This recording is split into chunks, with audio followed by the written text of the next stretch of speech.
Got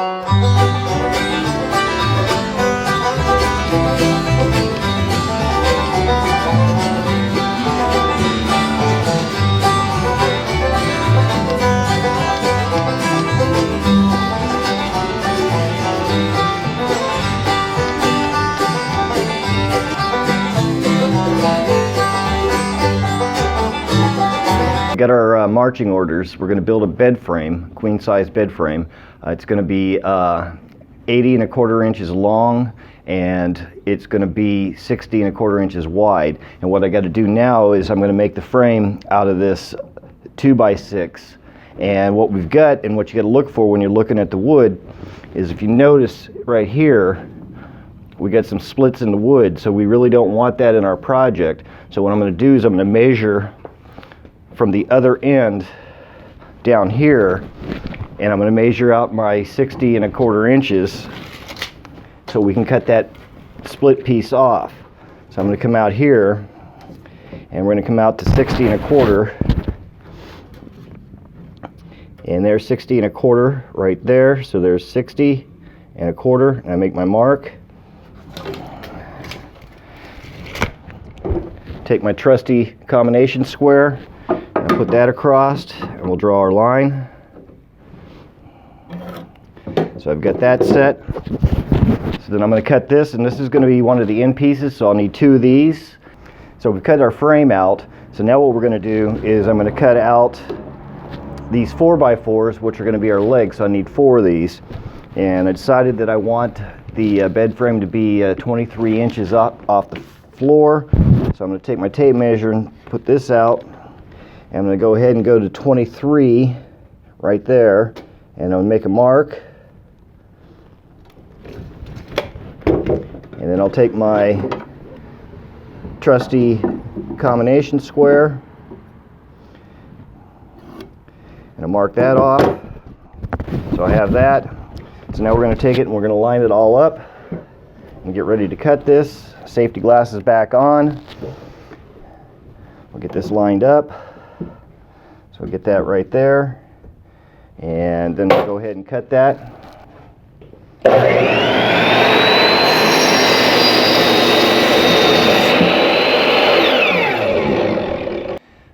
Now that we have our frame cut, we got to put a groove in the 2 boards on the side, because we're going to put slats on the bottom to hold up the bed. And so what we got to do is we got to figure out the thickness of our board. So I take my handy dandy combination square, and I'll put that on the end, and as you can see, that's the thickness of the wood. So that's the thickness that I need to actually carve out a notch in the side rails on the bed. So what we're going to do is, I've already got this preset. Power's unplugged because we're making adjustments, but what I did is, that's the thickness that we want. So I brought my blade up to have the thickness there and the distance in between. So then we're going to go ahead and cut those down. So I've got it all set up, got the blade set up, and we're ready to go. And what I'm going to do is I'm going to cut the first notch. To do this on the table saw, I'm going to have to cut it through twice. So I'm going to go ahead and do the first cut. So I'll put my safety glasses on, and we're going to feed this through, and it's going to cut a little less than halfway through. I got my power plugged in, and we're ready to go.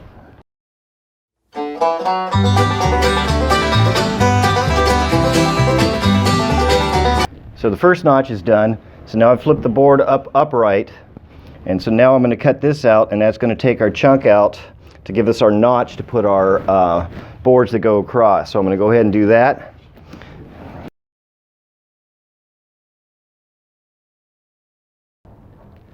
So I've done both of my cuts, and what has happened by doing those 2 cuts, this piece comes off like this, okay? And so what that leaves us with is, that leaves us with the notch. So if you look at the end here, you can see where the notch is. And the reason for that is, remember, we're going to put our rails across, and we had the thickness of our board here.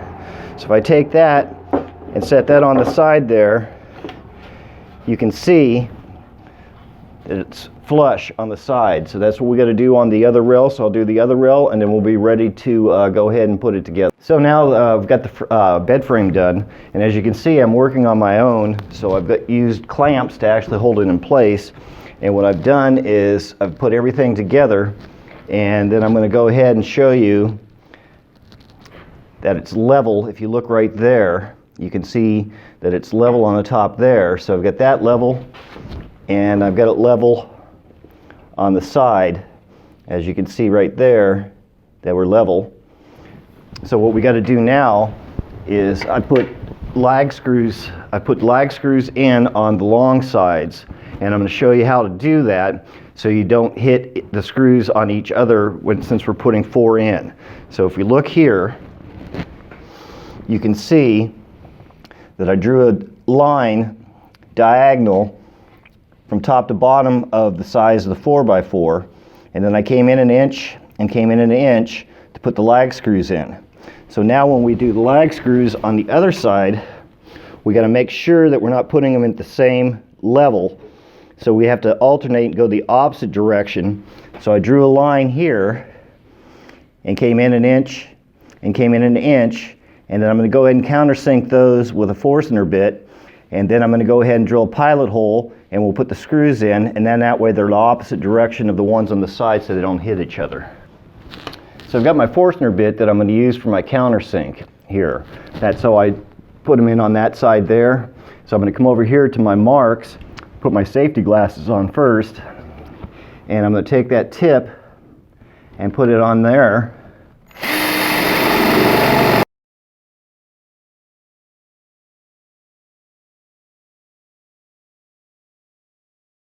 Okay, and I'm not going to put it in all the way because we're going to end up putting 2 in, but I'm going to go ahead and put the other one on the other side, and then we'll do the top side, and then I'll make sure that everything's level and the legs are level from there, and then we'll go ahead and take the clamps off, level it up, and put in the other ones. We have our lag bolts in, so we've got the frame put together, and the reason I use the lag bolts is so we can take this apart so we can transport it. So I'm going to break it down to 4 pieces. So the 2 end pieces will come off and the 2 side pieces so we can transport. So now what we got to do is, if you remember, we put a notch in both sides of the rails on both sides. So now we have to put the slats in that are actually going to hold the mattress. So I've got one here that I've pre-cut, and then we're going to cut a couple more. So the way this goes on is we go from side to side, and as you can see, it's level with our side there with where we put our groove in. So now we're going to go over to the compound miter saw, and I'm going to cut a couple more slats. So now I got to cut the rest of the slats to go across for the frame. And I've measured all the way across and got it all square on the actual bed frame, and each slat has to be 59 inches. So I'm going to measure from the end out and come out to 59 inches, which is right there. I'm going to make a mark. And then I'm going to go ahead and draw the line across. So that's where we're going to cut this. Put my safety glasses on. And we'll slide this over until we get it lined up. And I'm going to turn on our little LED light so we can make sure that we're lined up. And we're on the line, so I've got that straight. So we'll hold that in place. Tighten it down, safety glasses on, hands out of the way. We'll go ahead and cut this. So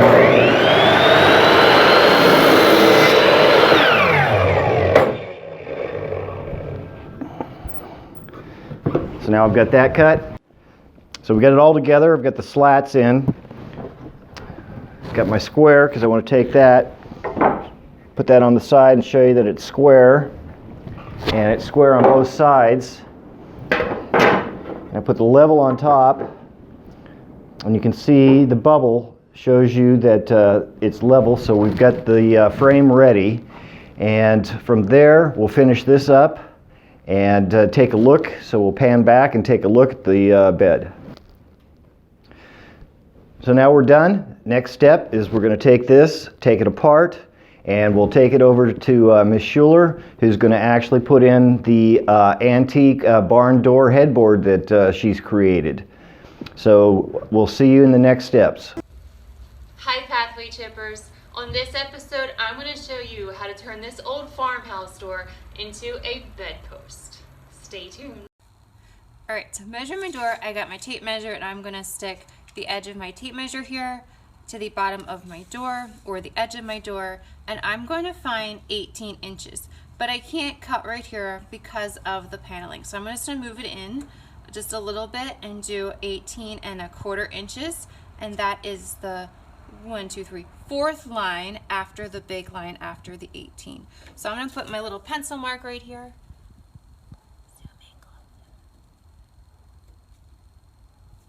All right, so I got my pencil mark. I am then gonna take my straight edge tool, but I'm also going to use my ruler as well and stick it on the side so I can go all the way length of my door. Important thing is to make sure that your level is flush against your door and make sure it's not crooked. Got my ruler, and then I'm going to slide them so they match my dot and my mark, and then just draw a line.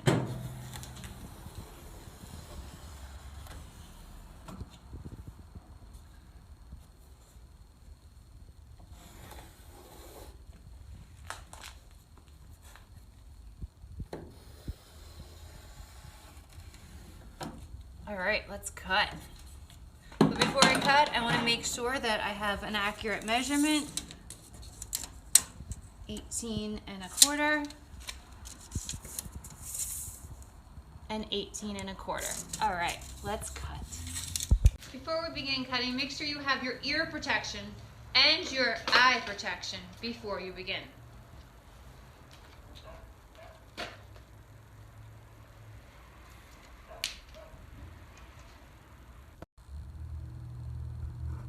Alright, so when handling power tools, make sure you are careful, and there's usually a safety feature. This feature right here is up the top, so I have to press it down and then press my power button. If I just press my power button, it's not going to turn on. So I have to press it down, my power button. I'm first going to line myself up, and I'm going to put my line right between here as my guide, and then I'm going to begin.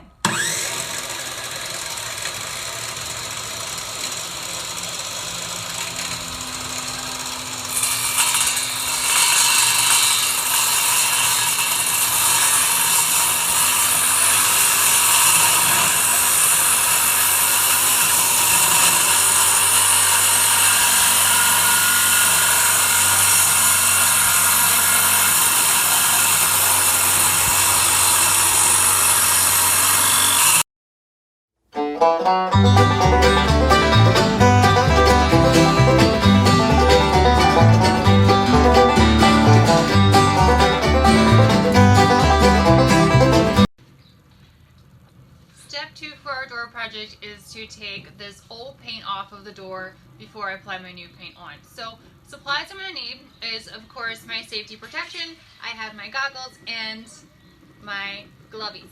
So other supplies I'm going to use, I'm going to need a paintbrush to apply my paint stripper, which I am actually going to use this citrus strip, which works wonders. You can actually use it inside and it doesn't have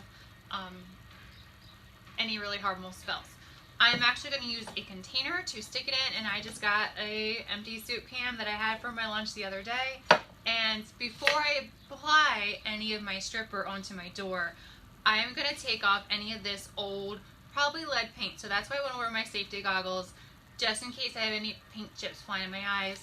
And I'm going to use a dull chisel for that. So I'm going to take off any loose paint first, vacuum it up, and then I'm going to apply my paint stripper.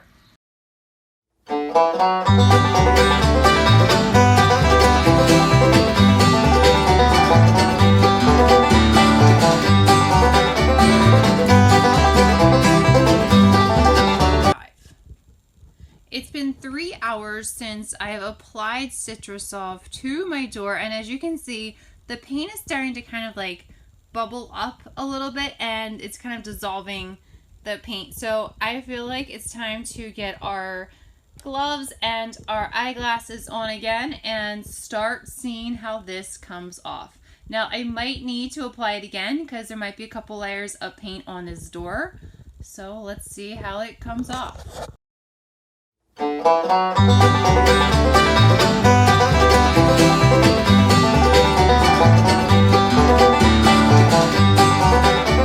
step we did was to apply the mineral spirits to take off any remnants of the citrus strip. So the next thing I'm going to do is I have my orbital sander with 100 grain sandpaper, and I also have finer grain with 240 to go into my side edges that are decorative. I have my safety glasses and I'm going to begin.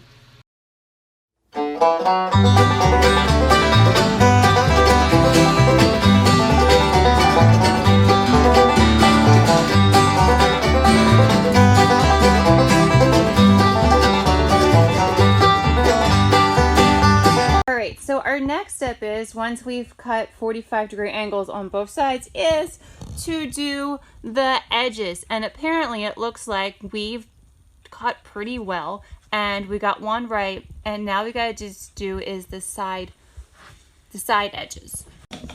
Alright, so the next thing we have to do is we've cut our edges at 45-degree angles on either side of the trim mantelpiece. Now we just have to do the sides, and we've cut our side pieces at 45-degree angles, and now we just have to measure and cut them to fit the width of the door. Alright,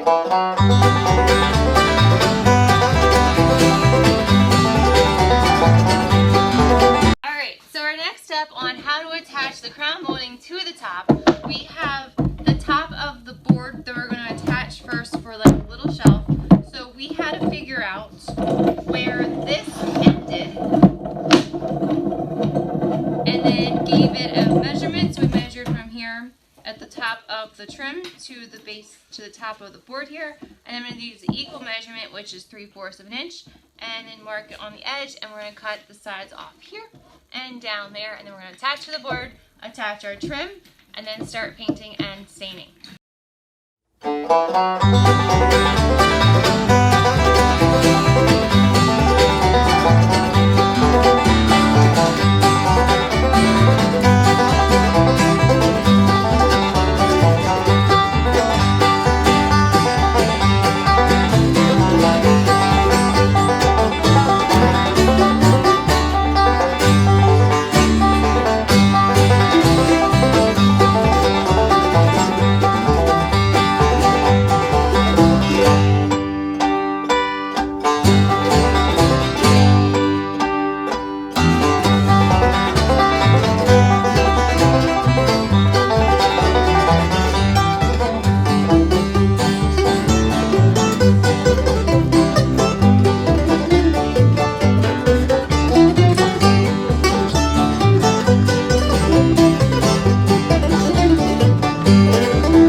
To apply stain, and I chosen it is a Rust-Oleum wood stain and is an oil stain